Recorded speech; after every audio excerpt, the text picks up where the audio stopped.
Hey, so Loki episode 4, huh? Now that was a thinker. That was a a lot of WTF moments, right? A lot of what the frick is going on here, and oh shit, didn't expect that. Oh wow, didn't expect that either. Oh wow, that's kind of gruesome. Oh my goodness. Oh what the yeah, a lot of those moments in a good way. In a good way. I think this probably is the best episode of the season so far. And I think, episode one was a good start. And then around the time they got to McDonald's, it kind of got not so good. And the timely stuff, Victor Timely introduction was like whatever. But this episode, damn, um, definitely blew things into disarray. And I don't know what's gonna happen next.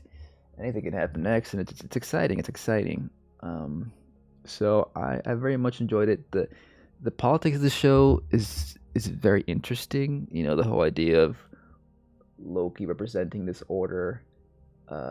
He succumbed to this idea of like, okay, we have to have this TVA, this order to protect the multiverse. Which is kind of like the opposite of what he was like in season one.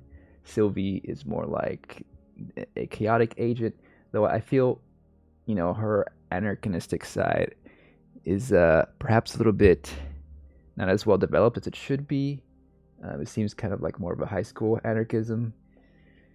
Um, but we'll see where it goes. It looks like I'm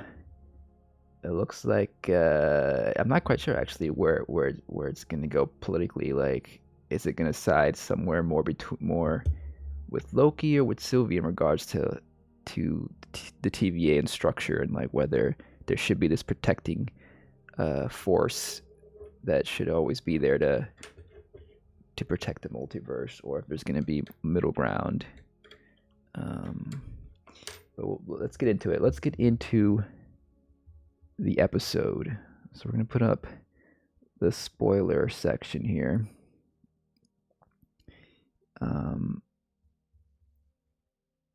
and run through it. Let's run through the episode and start thinking about my thoughts, thinking about them out loud, and and just revisit this is kind of spectacular episode, really, and all the beats here and there.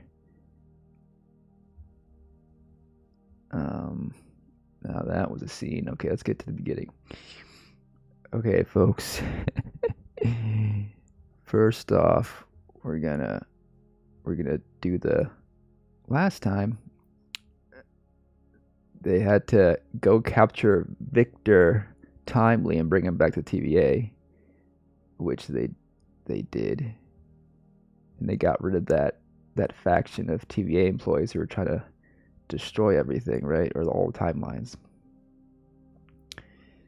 And a nice little intro here.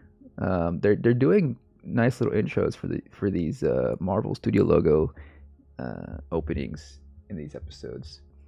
Last time it was like little old timey music. This time we transition into this wormhole here, and we're here where we left off, where Miss Minutes is revealing the secret that Ravonna, you were at he who remains his side, and you were pivotal and important role in ending the time war, or was it the multiverse war? One of those things. Interesting. I did want to see more from Renslayer here. I feel like this scene is focused a little bit too much on He Who Remains. I want to see her perspective a little more, maybe leading up to this moment. What were her thoughts? Of course, he's betraying her. He's going to erase the memories of the TVA, of Renslayer, included. And so now she's like, well, we don't need this He Who Remains. we can take control ourselves. So that gives her some more motivation to her actions. And I do agree with some criticisms that perhaps Renslayer wasn't given too much motivation early on. It was kind of like unsure why she was doing what she was doing. I guess she just wanted power, right? But now she has an extra motivation to get back at this he who remains, this arrogant fool here. But this is Victor Timely now, an early version of him. He is interesting.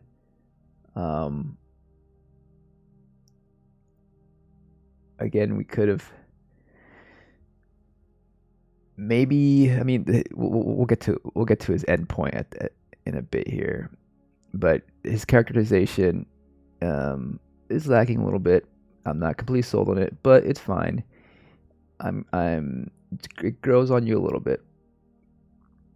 But here we have the TVA employees trying to figure out what to do with their prisoners and all that, and what to do next.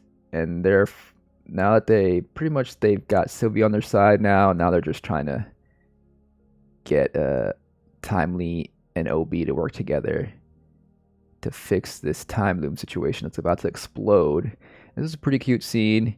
Now we got a third romance here, a third interest here in this love triangle that I have in my head between Casey, OB, and now Timely. Because they meet each other, OB and Timely, and they figure out, hey, you influenced me, but you influenced me, and it's a whole Ouroboros situation where Timely read OB's book, and OB based his stuff on what Timely's findings and research were. So it's like, who came first? No one knows. So that's pretty interesting. I like that.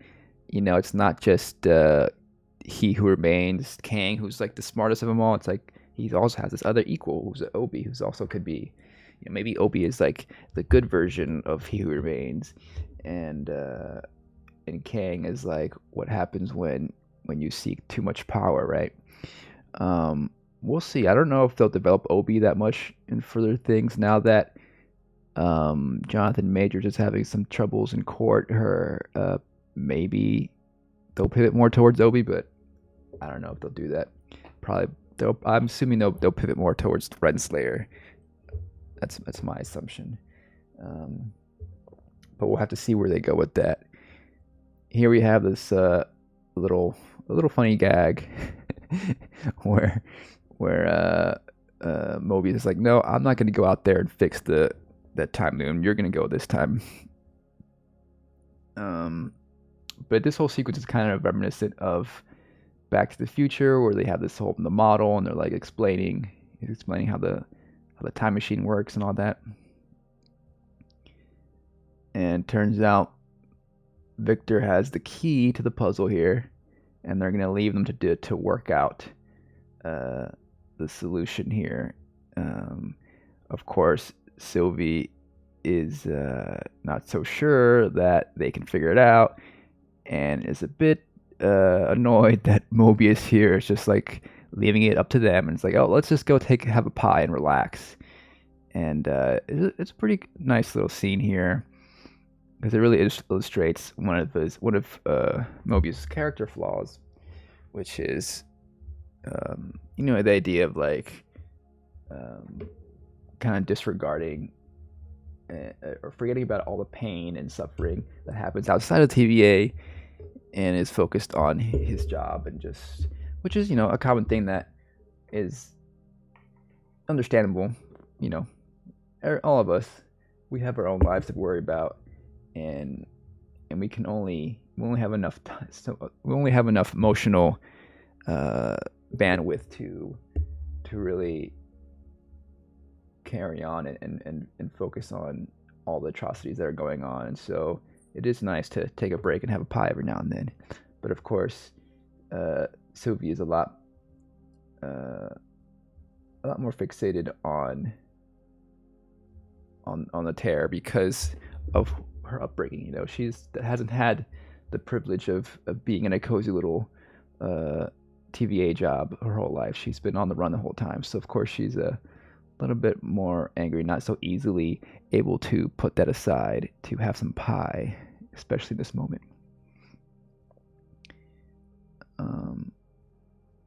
And now we got the prisoners here all together. He betrayed them, this group of TVA workers who rebelled against the new way of seeing things. And so I think like this team was kind of painted as this extra group who wanted to maintain what the three false gods wanted, right? They wanted to keep pruning timelines willy-nilly, and so they saw some. That's their worldview, and I think it was well established. But now, and they were seen as enemies, and now we're sympathizing with them, which is interesting. It's kind of like, so that way, like I feel like the show is a little bit muddled in its politics, in that it's not so clear on what each faction. I mean, it kind of leaves it up to the viewer to interpret what each faction represents in a way. But there's a lot of back and forth. I'm like, okay, maybe they're good, maybe they're bad, maybe they're neither. It doesn't really stand firm.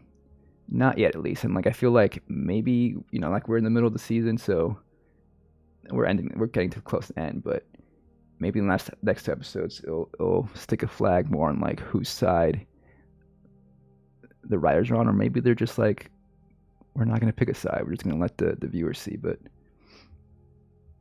viewers decide.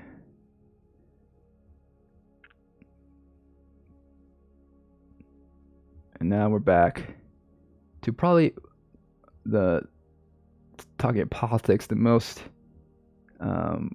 clear moment where the show does plant its flag. It's like, okay, this is what Loki represents, and this is what Sylvie represents.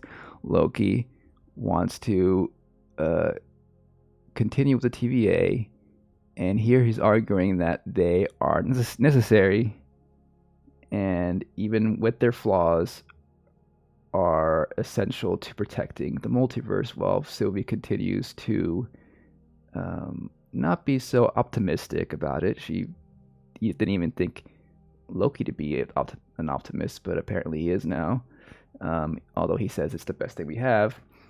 And she feels like it's better to burn it down. And here we have like a common talking point, really, against revolution, or against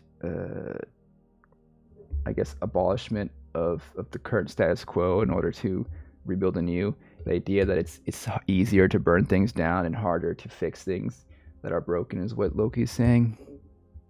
And so viewers here can kind of interpret this as like perhaps the idea of maybe just Loki representing more moderate liberal reformist ideologies, versus Sylvie's more radical, perhaps anarchistic or revolutionary worldview, in which it's better to abolish instead of just fixing what's broken. And so it seems like the show is landing on Loki's side at the moment. Of course, at the end of this show, which we'll get to, things do kind of blow apart, but it's interesting how they're painting Loki at this point like a defender of the status quo. And I've heard some commentary that like perhaps people are seeing how Loki's kind of like representing the Democrats in U.S. politics, versus Sylvie being more like an independent, Bernie person, Bernie bro, which I don't really think that's quite accurate, because I feel like Sylvie, again, it's kind of confused in her politics. She of course is rebellious and doesn't want this TVA structure, but also she doesn't quite like a teenager anarchist doesn't quite think of a solution or beyond that. She's more just like a chaotic, like, let's just, get rid of it and see what happens, and isn't really espousing any like true anarchistic principles. The idea that that maybe it'd be cool if she like more developed in the sense where like she could express how perhaps we don't need a centralized force that enforces this structure and this protection over the multiverse. Perhaps we need a more decentralized idea of governments where each timeline has their own way of dealing with their issues. Like there's no nuance in her politics. I don't think the writers are even probably considering it that much. It's more of a simplistic view. So I find it lacking in that way, and of course I wish it was better done, but that's the show. That's one flaw. One of the major flaws I think of the show is that it doesn't quite go that in depth into the politics of these characters and how they could be, at least with Sylvie. And so she's just painted as this revolutionary fool who doesn't really have a cause. Really, it's just like she isn't given much credit for the idea that, hey, maybe we it's better off to actually replace the TVA instead of trying to fix what's broken. But maybe in the next couple episodes we'll see that, hey, Sylvie is on the right track, and maybe Loki changes his mind, because this does kind of feel like an Empire Strikes Back episode in which like things do go wrong with all the characters at the end, and now they're like, oh shit, now what do we do? But the interesting line here, he says, we are gods, basically, because Sylvie's like, whatever we do, it seems that we're just playing gods here, which is opposed to her idea of like being anti-authoritarian. Like, she doesn't want any authority governing anybody. She doesn't really want to play God, and Loki is kind of resigned. It's like, unlike Loki in the movies, where he was this monarch type of god who like very overtly authoritarian, who wanted to command and control the people, and reign over them. In this series, Loki is kind of like, no, that's a little bit too aggressive. I think the best way is to have this TVA force, this organization, to do the controlling, and perhaps let timely go free and have a certain amount of free will, but monitor him and be able to control and protect the universe from him as a TVA. So he still like has this authoritarian worldview, but in a more subtle, maybe grounded way, kind of like the real world, in which there's an imperialist U.S. government, there's a militaristic police force, et cetera, et cetera. He wants to be part of that structure, part of that governance. And as he sees himself as a god, he probably feels like it's almost like his responsibility to do so, right? And he feels like Sylvie should learn that. And that could be, a very dangerous viewpoint, and it is kind of fitting with his character, of course. So, because that type of power structure has led to a lot of devastation around the world, as we can see in current news and current politics. So I'm not sure if the show is really gonna go deep into that, or if it's just like kind of sprinkling these little thoughts and offering these little sprinkles for the sake of of developing Loki's character, but not really addressing the consequences. I don't know. I don't know if the show will get there. We'll see. It does seem promising in certain ways how it ends, but we'll see. But it is an interesting scene. I think it's probably the scene in which at the end of the series we'll see is where the show pivots. Is it going to go more towards Sylvie's side or more towards Loki's side? And at which, and where does the show defend? Who does the show defend at the end of the day? Or is it just going to be more likely probably somewhere in between? That's perhaps the like many Marvel movies and shows. It's all about moderation. It's all about, okay, let's find in between, even though perhaps one side is perhaps a better alternative, or the middle isn't quite the best solution. But again, we'll see. It's hard to say for sure where they stand at this point, because we still got a couple episodes left.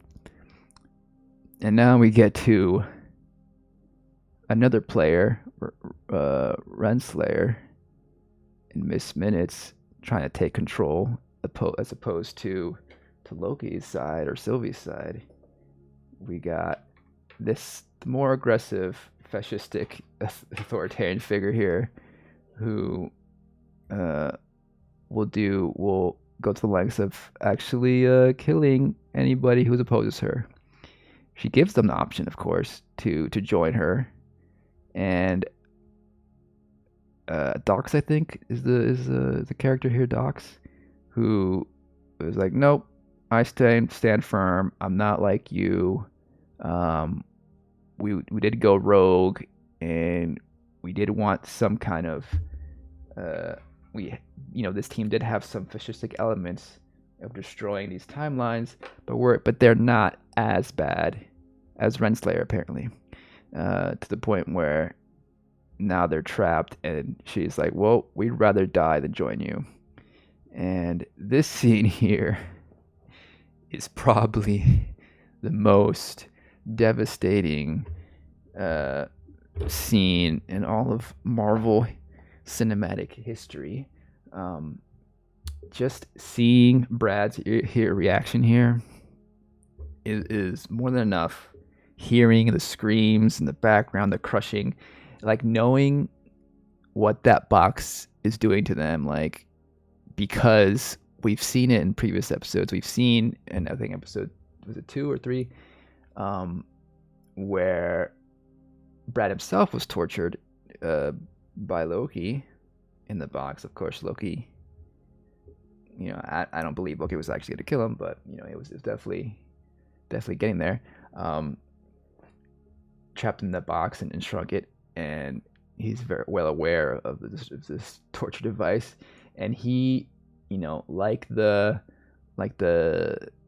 officers in the Nazi command in that situation, or other fascistic or militaristic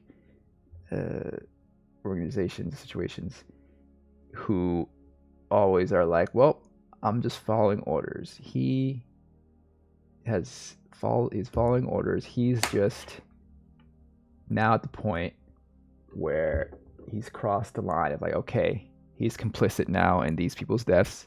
He is now part of Renslayer's fascistic regime, and for the sake, it's kind of like you understand why he's like that, because why he decides this, because he saw his life, he saw his acting famous, joyful life in his timeline. He experienced it, and he wants to go back to that, and he doesn't want to. He's cowardly in the sense that he doesn't want to stand up to any type of principles, any morality. He just wants to live his fun life, and he's weak in that way. And this scene illustrates that, because he can't even, he doesn't even have that evilness in him that couldn't even watch his enemies be tortured and die. You know, he has to look away, he has to grimace. You know, while Miss Minutes is like all gleeful and happy, and Renslayer is just kind of like just sternly watching. You know, he chose the cowardly way out, and it's like, okay, I'm just gonna hold this in and try not to look and you know, not really deal with it, pretend, you know, kind of push that away aside of his, you know, to a side in his mind, and because he just wants to live, you know, and it's a characteristic of a lot of people, self-centered people who join these authoritarian groups, alt-right groups, etc., who look away, you know, and maybe, you know, if they could be reached by better people, by people who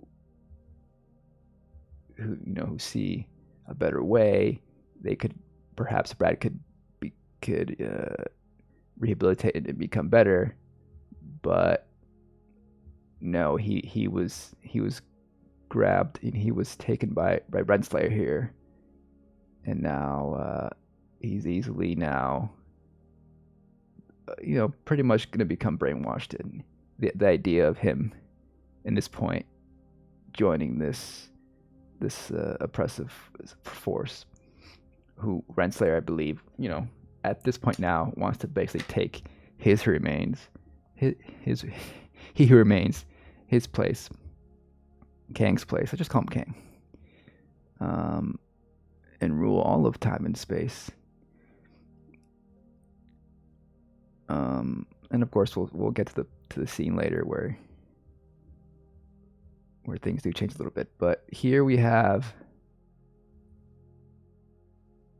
Timely joining the crew, trying to fix things, and he's kind of shown as kind of like a bit of a frivolous character who's like enjoys simple things like hot cocoa. And perhaps I think this scene is kind of establishing that like maybe Timely isn't like the smartest person ever.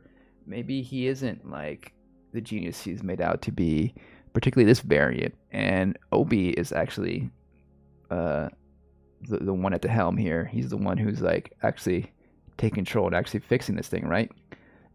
Timely has this eccentric personality where he's interested in this hot cocoa. It's an interesting little flavor text for his character here. And so the other TVA officer or whatever escorts him to the cocoa machine, hot cocoa. But here we have Hunter B-15, I think, witnessing the horror that is a bunch of TVA prisoners being squished by a box. And like, it's effective. We don't have to see the blood. We don't have to see anything. We can envision it. And yes, this is on Disney Plus, so of course they can't show much gore and violence. But you know, I don't particularly like gore and violence in general. But although I think it can be used effectively, I think, you know, often not showing it and just showing the reaction, especially on Brad's face, and like with a good actor like that, like, is more than enough, and often even more terrifying because you can envision it in your mind, in your head, you know, to an extent that it will be really hard to capture on screen because everyone has a probably different idea in their head, and it's a very personal horror in your head that would be hard to replicate on screen. Kind of like, you know, how reading a book is often more horrifying than watching a horror movie. Or like, you know, go back to Jaws, where you hardly see the shark, but knowing it's there, the music and all that is more than enough to give you the willies. So now we go back to Timely, and this dude just having some hot cocoa, a nice little brief moment of calm here. Gets destroyed by Brad here. Now fully on in the dark side. He's gone to the dark side completely. Zapping away that employee to take Timely. And again, Timely gets shuffled from one team to another team, one faction to another faction, which I find very it's like it bounces you back and forth. Like it's what's the word? It's a fun little storytelling mechanic. The idea of like having Timely go from one team to another team, and you're not quite knowing where he stands, and it kind of illustrates like, oh, he's pretty much an opportunist, Victor Timely. Wherever he's at, he's trying to control the situation from wherever he's sitting, wherever he's standing, like, and he doesn't really have a team or a hard set principles where he stands on. He's gonna just find being opportunist, like try to control however he can in whatever position he's in at the moment. And because obviously, like, he's like, oh, thank goodness it's you, even though he threw her off the boat, he's like betrayed her several times, his different variants. He's trying to get on her good side, but of course, Ramona at this point sees through him very clearly. And now we're back to the moment from, was it episode 1, where we're going full circle here, where Loki had to zap himself in order to stop himself from time slipping. And so we saw this little sequence here in the first episode, in which he sees Sylvie in the elevator, right? And like, I guess I did kind of suspect, okay, definitely when she got to the elevator, I was like, oh, this is the scene. We're time looping. We're going in circles here. And at first I thought, okay, he's gonna have to be zapped by somebody. But then here's a reveal that, oh, it's actually Loki who zaps himself. And at first watch, I was like, oh wait, so when you zap a person with that time stick in the first season, they go into a different realm. They go to a space at the end of time where that big cloud monster eats them all up, right? Where Kid Loki was at. So it's not like they actually die. They just go to that place where eventually they'll get eaten up by the cloud monster. So I was thinking, oh wait, so is there going to be another Loki at this cloud monster area at a time? But apparently in the first episode, the idea was that he had to be zapped out at the right time in order to get him to, I guess, stabilize himself so he won't be time slipping. And so I don't think there's going to be another Loki at the end of time with a cloud monster. But that's where other people get zapped in this episode. They will probably be there, right? So here, it's supposed to be a very emotional moment here that I have to say didn't quite really pay off how I think they wanted it to. Like, Tom Hiddleston here is great. Like, you could see a tear running down his eye at some point. Like, it's quite devastating. But then Sylvie here is just like, huh? What happened? What was that? And he's like, oh, I'll explain. It'll all make sense. Like, this is another reason why I feel like they kind of it's underwhelming how they're dealing with Sylvie in this season. Like, they could have given her so much more. Like, she could have, there was a point in season 1 where they were falling in love, but now like there's none of that chemistry here, and she is just like somewhat confused a bit, but then just carries on. Like, I would have liked to see her actually maybe may not even cry, but could like just like feel like devastated at the sight of Loki being vanished like that, like being pruned. Like, it happened quick, but it happened right in front of her. She should have like it would have been nice to see her like deal with that emotionally a little more, and be flabbergasted and be like, what the fuck is going, like, why, and then seeing Loki there and like maybe questioning what is this, what is going on, and see some kind of emotional state there. But no, we just skip to the phone here, and it's just Obi, and it wasn't that big of a deal really. This whole sequence, it just closed the loop, I guess. And now they got to go back into the Timely thing. But first, they got to get Timely again. So at this point, Obi shuts down Miss Minutes. They have to reboot the situation. This is kind of a nice little moment where we see Miss Minutes kind of revert back into older versions of herself. And she ends it by saying like, oh, Timely, you'll never be like him, or something like that. You'll never be like he who remains. Which is good motivation for Timely's character, because we've gotten hints of that, of the idea that Timely, he stutters, he's not so sure of his technology and stuff, although he believes his work to be true and to be good. He doesn't have the technology at the time, but now he's come to realize that, oh yeah, I guess my future self, or my variant future self, is actually what I always envisioned.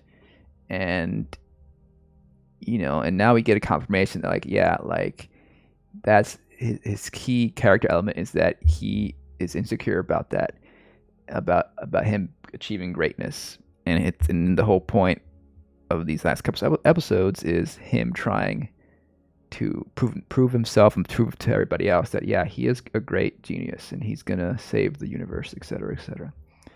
And by Miss Minutes pointing that out, that like, oh, like, is she just saying that to get at him, to like get under his skin?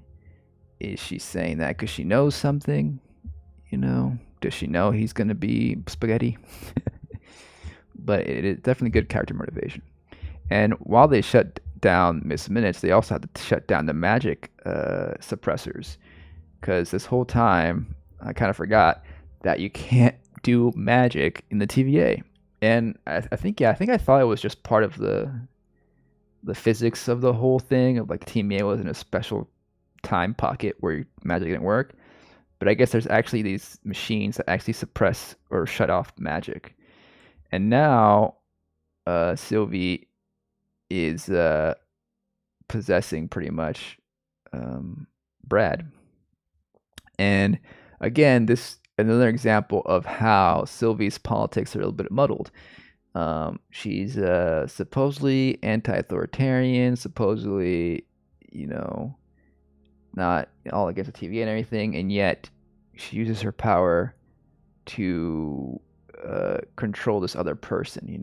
A very fascistic, authoritarian thing to do is to mind control, take control of people for your own benefits and for your own will. And she actually, and then it goes ahead and actually prunes Renslayer as Brad, which I did not see coming. I did not think that would happen.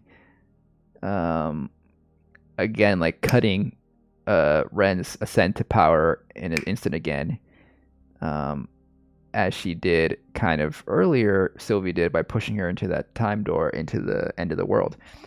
But again, it's a little bit weird because Renslayer got back here to TVA pretty easily, right? She just had to go through a time door, and apparently she had that equipment. So why did Sylvie, like, I guess Sylvie's motive when she first idea was when she first pushed Renslayer to the time door in the previous episode, was just to buy themselves some time, I guess. She had to have known that Renslayer could have just easily escaped through her little time pad, whatever. But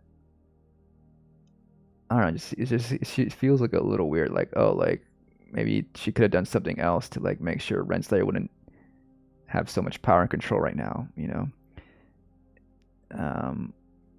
And I guess the solution of pruning her is probably what she decided, like, okay, well, this is the only way to make sure Renslayer doesn't come back, right? Because if you prune someone, I'm assuming she doesn't have their little time machine with her, the time pad, as opposed to just pushing her through a time door. She'll be appearing at the end of the world with the time cloud, I assume, and be consumed by that cloud monster. But I do imagine we'll get to see Renslayer again. Either a variant or her at the end of time, finding a way to escape, and perhaps everyone will go to the end of the time at the end at next episode. We'll see, and we'll have another time cloud monster situation.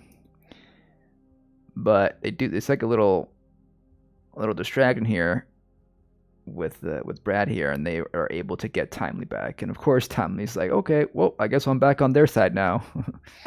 You know, bouncing back and forth again. And now he's the exposition of the whole idea. Okay, we got to get your signature in here so we can unlock the time loom room, and so we can get you in there and fix the time loom.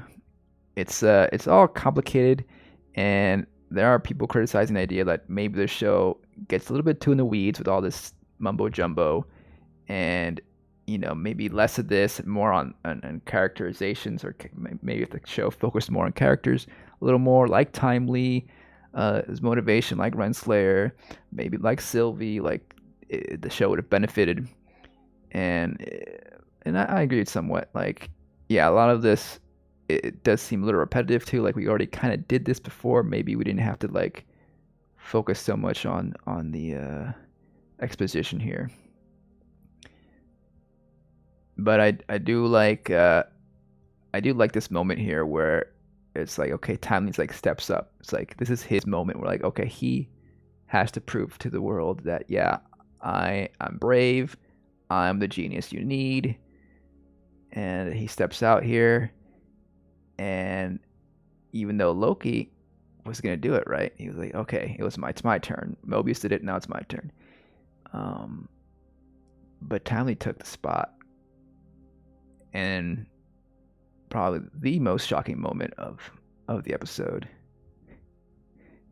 is this freaking spaghetti monster that happens when he goes out there. Like, I suspected it would be kind of like a repeat of the episode 1, right? A little bit of repeat. Maybe something goes wrong a little bit, but he would succeed. And so in that way, this time it did do just something different, in the sense that it just basically spaghetti killed Timely right away as he stepped out. Who would have thought that would happen right away? No one here. I mean, that was a big shock, and everyone just like, what the fuck is going on now? Like, what do we do? And like, basically, they're screwed. Like, they did everything, they prepared, they had everything in place, but something didn't work out. No one knows right now, and it's over. And it's kind of like similar to maybe Infinity War, like where everyone just goes into dust. Not everyone, but half the population disappears in dust. Like, it's this emotional moment where, like, oh shit, it lingers here. It's like it sits with it. Everyone has to sit with it for a while. Like, oh, we're actually done. Like, we failed. We lost. And you feel it, I felt it. Shit. That the time exploded. Like, what does that mean? The TVA is gone. So maybe we are moving towards an MCU without a TVA. Again, it's a comic book story, so things can be reversed. This is a time travel show too.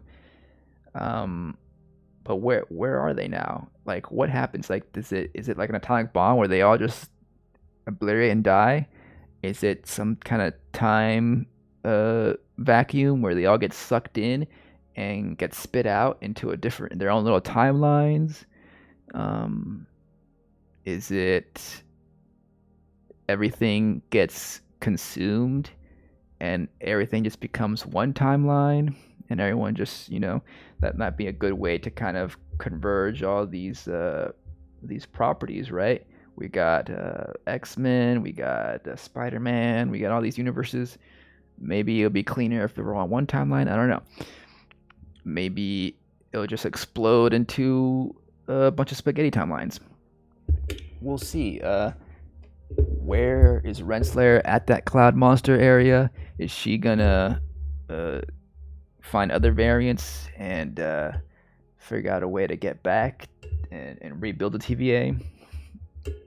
Or is Sylvie and Loki gonna appear some other timeline and again try to take down TVA or what? Rebuild something? We don't know. It's exciting. It's exciting in the sense that no one knows what's going to happen because even the reviewers only got sent these 4 episodes. So no one but the people working on the show quite know what's happening, and we're in that moment now where like we can speculate, we can go on the internet, we can talk to people about it, and hopefully these next 2 episodes can deliver on this radical explosion here. I'm hopeful, but I'm also I'm not that hopeful. I feel like the TVA is going to come back. I imagine there's going to be just multiple timelines and everyone's going to be scattered.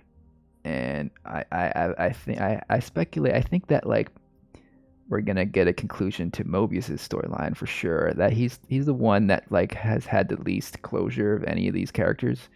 And I feel like we're gonna show up in Mobius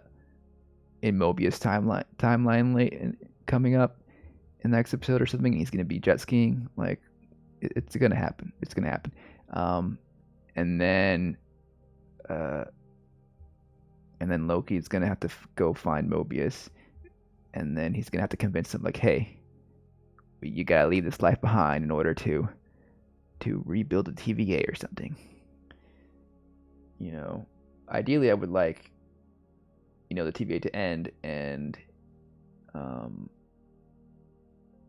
maybe there could be similar organizations around different multiverses, but not a centralized TVA that controls everything, because that clearly isn't working, and that led to Kang taking over the multiverse.